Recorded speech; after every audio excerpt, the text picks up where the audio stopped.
Yo dangak le fadi de gihire dogoy win damaro halde gwin del miyo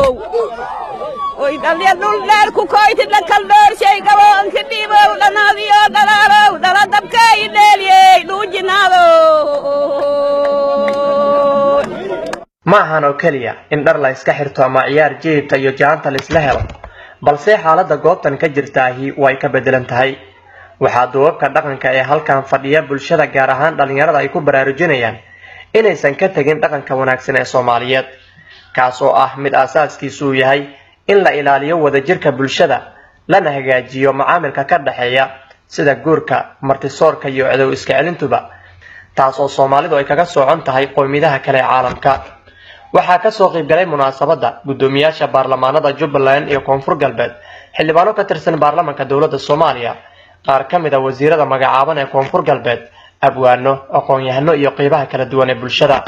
inkastoo Soomaalidu ay wadaagto ciyaar dhaqameedyo aad u fara badan haddana waxaa jira kuwa gaar u ah gobolkani hoysadii deegwin halaad hal deegwin delmiyo dhahaya sindikow dhogoy wiin dhamaro dhibaato miin dhimanow dhulkan dheeranay dhammaan lama hala adduun dhilaala dalaagta dhiibidey dheeriyey dhagarlaano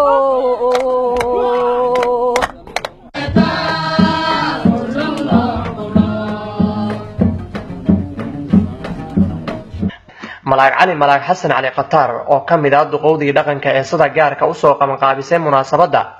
waxa uu xasuustaa xilligii dalka nabadu ahaa bulshadana ay ku xoogineed dhinaca dhaqanka iyo hidaha wayba dhaqankan hayay lama qabiil oo maragne daras hadii isgalaan ani oo qabiila kala daras ka hay iyo habahan iyo ku codsadaan lamidii meel in dhaxdhaxadiyaan heerka u lana way ba dhaqanka kale lana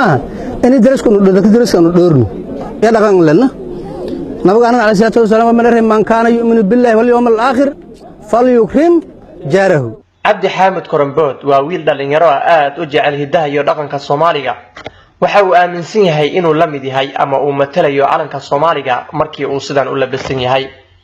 horta ma aan ka baaqan lahay wal raayismanaha hidaaya dhaqankan wal eedan faylo u soo jireen way ilaa iyo way la ku tilmaamay calanka Soomaaliya hadii la waay way ahaa aan hadana dibida saada lacala oo magaalo weyn ana saada dibido ana saada hadii saan ah anina lan kala hayn ana Soomaaliya wal igorode calanka matali ana hidaaya dhaqan ma yahay calanka matali markuun antii oo la suubsada dadka dhan wada suubsada laakiin antii dhalinyaro badan lan hal meel kasta dhan tuulo kasta degmo kasta laan kasta wax kasta meel kasta dhan dad lan ka helo oo wala raasiday dhaqan suubsan ani la aan ka baaqan lahay waan ka baaqay bulshada Soomaaliyeed oo ah mid diinta Islaamku qarniyo ka hor soo gaartay ayaa arintaasi waxa dhaqankeeda ay ka dhigtay mid wanaagsan aadna u qoto dheer hodanna ku ah suugaanta iyo aftahnimada Siraaj Sheikh warbaahinta qaranka Soomaaliya Baydhabo Janaay